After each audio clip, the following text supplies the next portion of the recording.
it's Okay. wonderful to meet you. Thank you so much for taking a minute out today. I appreciate it. I thank you for, hosting me. I love just kind of sharing anything that I can possibly share with anyone that wants to listen and yeah, help any hardworking body. Absolutely. So let's get into it. Before we do, I want to know 5 years ago, we were really in the thick of this pandemic. It changed so many things. How did you get through that? And how has it reverberated into your work today?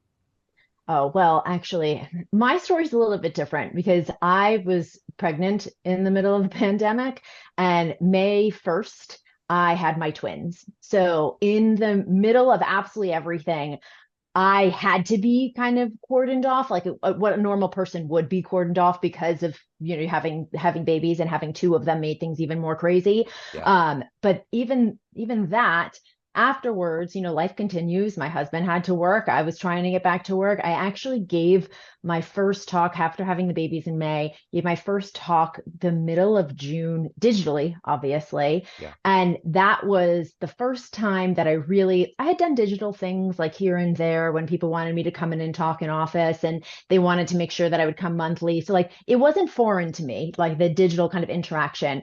But it really, because I had never met these people ever. So they had never known anything about me. They didn't know I teach a three-step posture check really quick at the beginning of everything.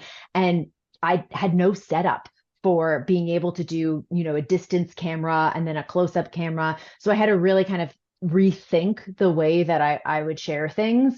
And so I mean, I had a plan, I had to pre-record, I had to do things that like really pushed my boundaries. And then it because of that, it made me really think about how people were receiving this information and the way that their bodies were dealing with, being isolated and being in their workspaces and going from bed to maybe walking to the next room to their desk to sitting at their desk for hours at a time, Yeah. maybe going to their kitchen counter if they weren't working at their kitchen counter to eat, to then back to your desk to like sit on the couch and never moving. And so Yeah. really kind of adjusting my mindset to support bodies in that way through the pandemic really kind of it made me frame things differently because up until that time we were always talking about, oh, the only time you move is when you get in your car to go to work or you take public transport to go to work and then you sit down. But people went to even like a quarter of that much movement when the pandemic hit. And so then that's really when I had to adjust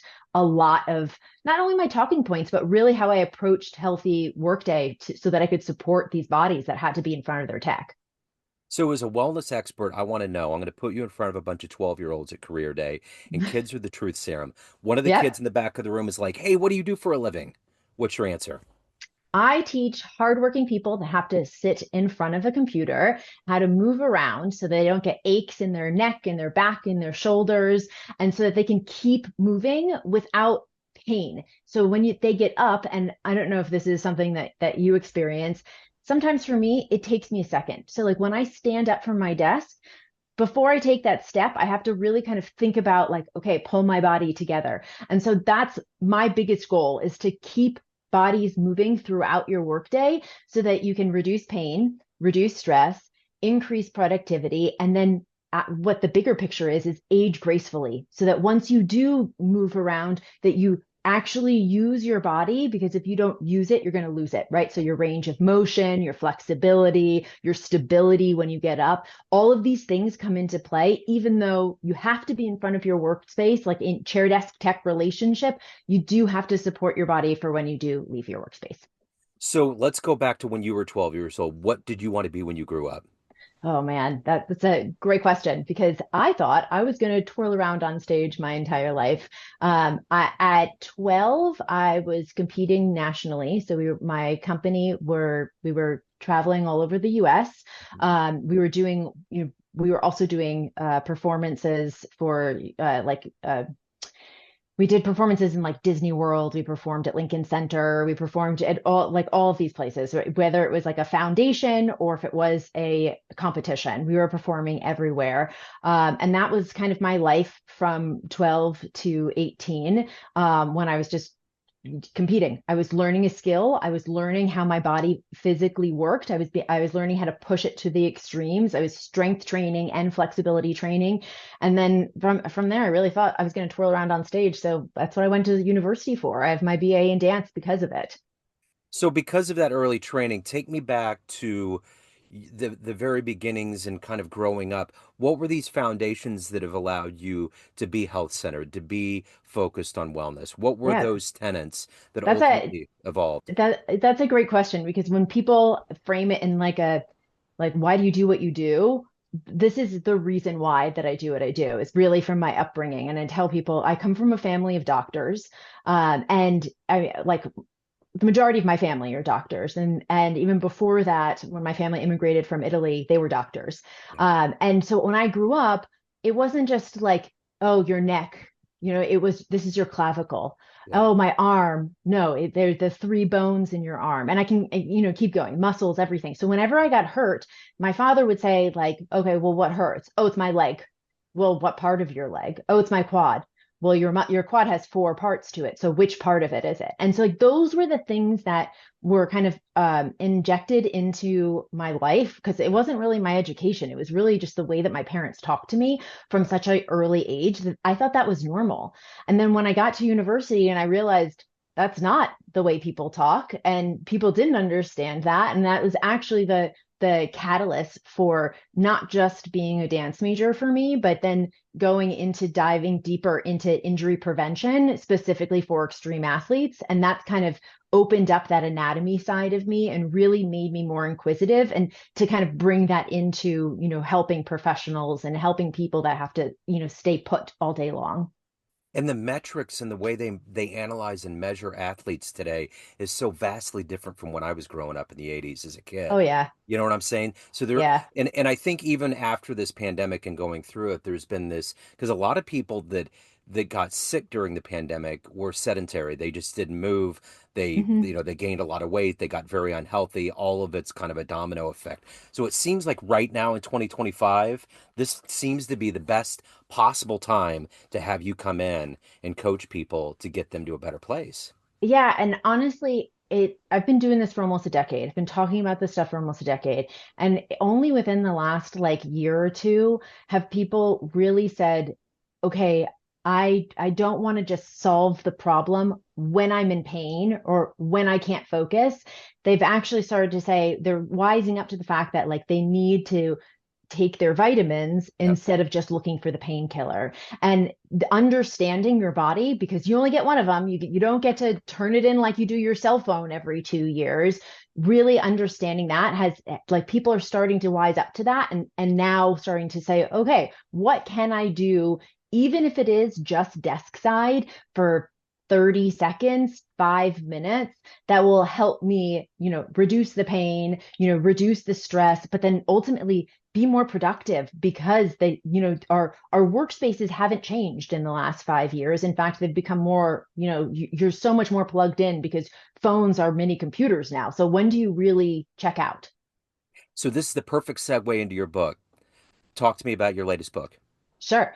This is something, so my book is the Ultimate Workspace Toolkit, Yeah. really tiny on purpose. It is like crammed, jam-packed. There's no extra space in here. And it's because I wanted to create something that people can take with them and that they can use over and over again, so that it will do all of those things. It will support your body. It will help you stay strong. It will do all of the fitnessy things, but it's not going to be something extra that you have to like lug around with you, because it's really like a daily companion to help you. And I really wanted to make sure that it was portable. That was the first goal. And then the second goal after that is one of the big things I teach.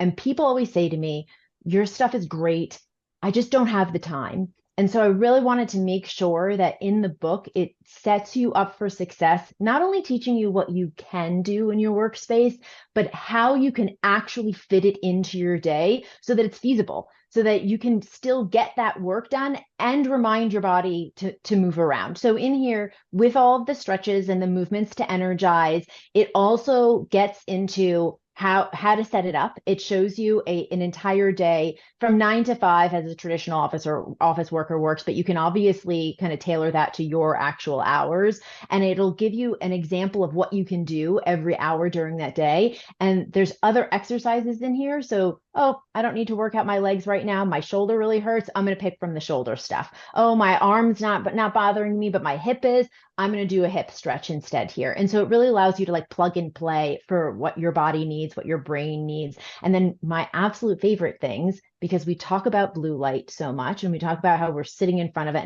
And, just because we finish our work days doesn't mean we're not looking at screens anymore. We're, Netflix and binging. You have your phone in your pocket everywhere you go. So our fingers, our toes, and our eyes have specific workout movements in here so that you can help them instead of just typing away, texting away, right? Our feet are planted on the ground all day long and our eyes are looking at the screens. There's exercises in here to re-energize and actually use the muscles in your face so that you can, keep going. You Sure. can take a break and then focus back into your work.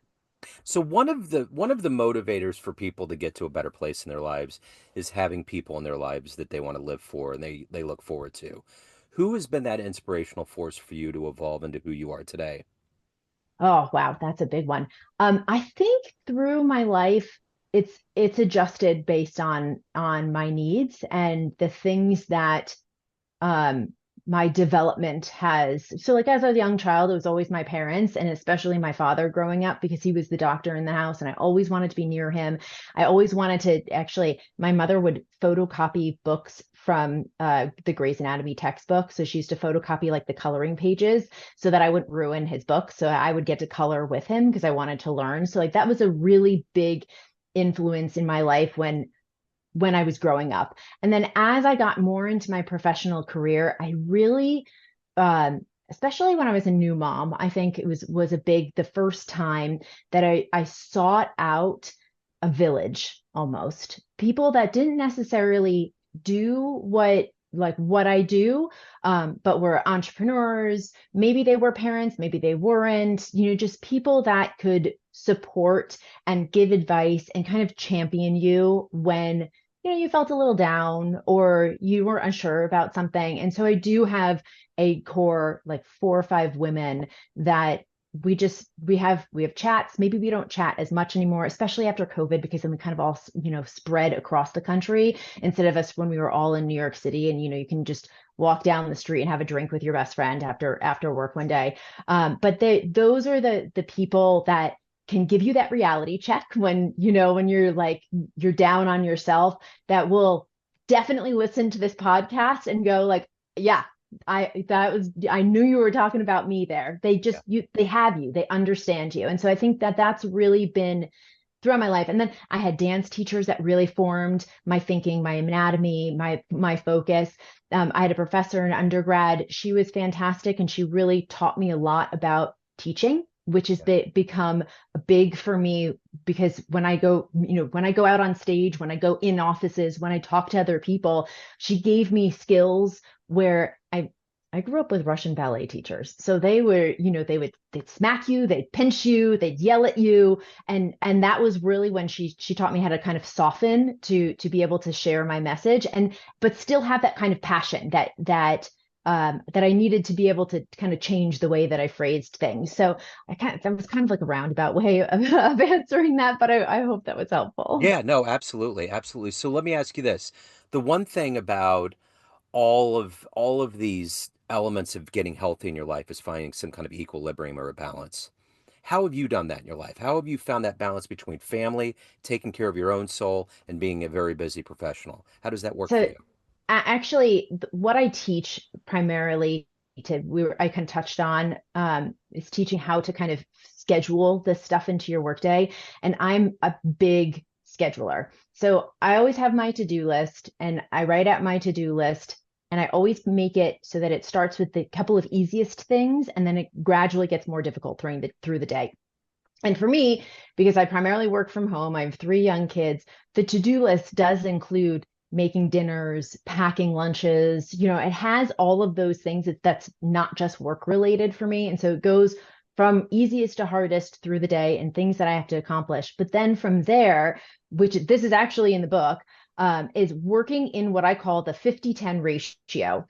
And I tried, the Pomodoro method, they have like games now. They have all these things to help you be more productive. And it didn't work. Like the Pomodoro method is great, but it also has this like work for 20 minutes, stop for 20 minutes, work for 20 minutes, stop for 20 minutes, then take a longer break, then take a longer focus. And there was just too much. Like, did I do 2 20-minute sections? It didn't work for me. So I was like, I need to simplify this. And so that's when I started working in the 50-10 ratio. And for me to balance things for the 50 minutes, 50 minutes, I sit down and complete however many things off of my to-do list. In the morning, it tends to be a couple more things because those are easier, and that's the way that I can function. And I just make sure I focus. My phone goes on mute, my email goes on mute. I get the things done that I need to get done. And then when the alarm goes off, I move for 10 minutes. And sometimes that means I take my dog outside to go for a walk so that I can get sunlight. Sometimes, if I don't have that kind of time, I go up and down a flight of stairs 5, 6, 7 times, whatever I can do works out your bum. It's great. Sometimes I reheat my coffee and I'm doing, 20, 30 squats in front of my microwave. It just depends on what I can get done in those 10 minutes. I always have my water with me, which is also a little great hack because then if you drink the water, you have to go to the bathroom, which is a great way to get up and move around. And you can include that in your 10-minute break. And that kind of it translates through everything that I do. So even when I'm cooking and I'm in the evening times and I'm stirring everything up, I do my squats next to the stove. I walk back and forth while I'm waiting for something in the oven. It you have to find the I hate this term free time because nobody has free time, right? You just have better ways of scheduling out your day and organizing your day. Now, maybe some people think that that might be like incredibly stressful that they just want to sit down, and that's great too. And I do that as well because every morning the first thing I do is I meditate, and then in the evenings I have my audio Bible companion that I go through before I go to sleep. So I have those times within my day, and I think that is really the way that I balance everything. I balance everything out is really practicing what I've created, working in the 50-10 ratio and being able to get everything done. So, what are you the proudest of everything that you've accomplished and evolved into? What are you ultimately the proudest of? Oh, goodness. I mean, that's such a professionally, I think it's finding ways to adapt to changing professionals' lifestyles. Because right now I give talks to, like construction companies, nanny agencies, hotel staff, just different kind of US military, different kinds of hardworking bodies that don't sit in front of a computer or have a chair desk tech, sitting or standing relationship. And I love supporting them too, but the majority of professionals have to be in front of a computer for the majority of their day. And even those requirements have changed over the years since I started this kind of work and focus.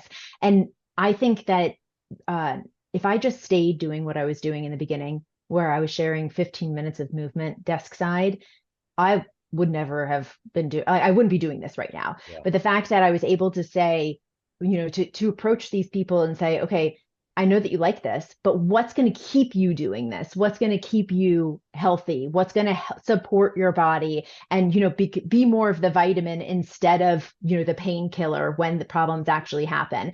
And that for me professionally has been what I think of as one of my greatest achievements, being able to adapt to other people's needs. And so that these people feel heard Yeah. and actually have solutions, right? Because for years, we've heard sitting is the new smoking, tech neck, sleeping butt syndrome, digital fatigue was huge during the pandemic, but no one actually had solutions to these problems. And I like that's great. I'm so glad that you can say sitting is the new smoking, but what are you supposed to do at that point? Well, that's where I come in. And that's really what I've kind of taken on that challenge myself to solve those problems. So I think that's what I'm most proud of Yeah. professionally. So let me ask you this. Everyone has a perception of you, family, friends, clients, everybody you work with, that you run the show. What's your perception of you? Who do you think you are? Um, that's a introspective question. Yes. I, I, for better or worse, I like to be doing. I don't like to be busy, but I like to be doing something. So if it's professionally and I'm, working on new video, workout video, or solving a problem for somebody, the like I want to be doing something. I also love fixing jewelry. My daughter and I just started making jewelry together with seashells we found when we were on spring break, and we're kind of putting things together. So I don't like to just sit. I know, like, I mean, you sit to make jewelry, right? Like you're sitting there, but I like to do something, create something. I grew up playing piano, oboe, percussion. So we have a keyboard downstairs, and my oldest is learning piano, and so that's gotten me back into my own practice, and so that's been really great. So I like to do something, find an outlet. I'll take a dance class. I wish I could be more consistent, but they're just so late and so far away that I'm just so exhausted because I am getting old. But I like to do, not. It's not that I don't like quiet time. It's not that I don't like rest. It's not that I don't think I have earned rest, because I think everybody, you don't need to earn rest. Like rest is part of the rejuvenation process. But I like to create. I like to do things. I agree. I'm a busybody. I totally get that. So if anyone Yeah. wants to pick up your latest book, they want to reach out, they want to hire you, any other good business, where do they go? The best place to contact me is on LinkedIn. That is the place that I'm most active, where I kind of socialize the most. People send me messages there. You're welcome to go visit my website. You can then send me an email directly in there too. I get some crazy emails every week. It's jobufit.com, jobuffit.com. And then on every social media platform, I'm at alessa.caridi. So that's really easy. Or you can look up Joe Buffett My Business. Both of those things are on every social media platform. But yeah, and then my book is on Amazon, which is definitely a great place to start. There's like even in here, there's a couple of links to videos so that you can go then digitally and see some of the moves in action. And then from there, you can click the link and it'll take you to my website. And every week in my email list, I share a 3-minute movement. So if you can download a new movement every week too, if you want to go in there. I mean, there's just like everywhere. Yeah, excellent. So I will put all of that in the show notes. This has been wonderful. Thank you so much. Thank you for taking a minute out. Thank you for your story. Best of luck with everything. Best of luck with the move here soon. Oh, well, thank you. Sting me. I hope somebody found this useful. Oh yeah, absolutely. I'm sure they will, for sure. Hello, friends. Joe Dimino here. I just wanted to let you know that after 30 years or so, I have finally released my first book of poetry through the mighty Spartan Press here in Kansas City, Missouri. As the creator and host of both Neon Jazz Radio and the Famous Interviews with Joe Dimino podcast, along with being a visual artist, I'm ready to embark on a new adventure and want you to be a part of it. You can get a copy online via Barnes & Noble, Amazon, and actually on the streets in Kansas City at the great Prospero's bookstore off 39th Street. You can also visit joedimino.com for links to the book, to more poetry, and everything in my world, including paintings. Thanks for all of the love and support over the years, and please dig the words.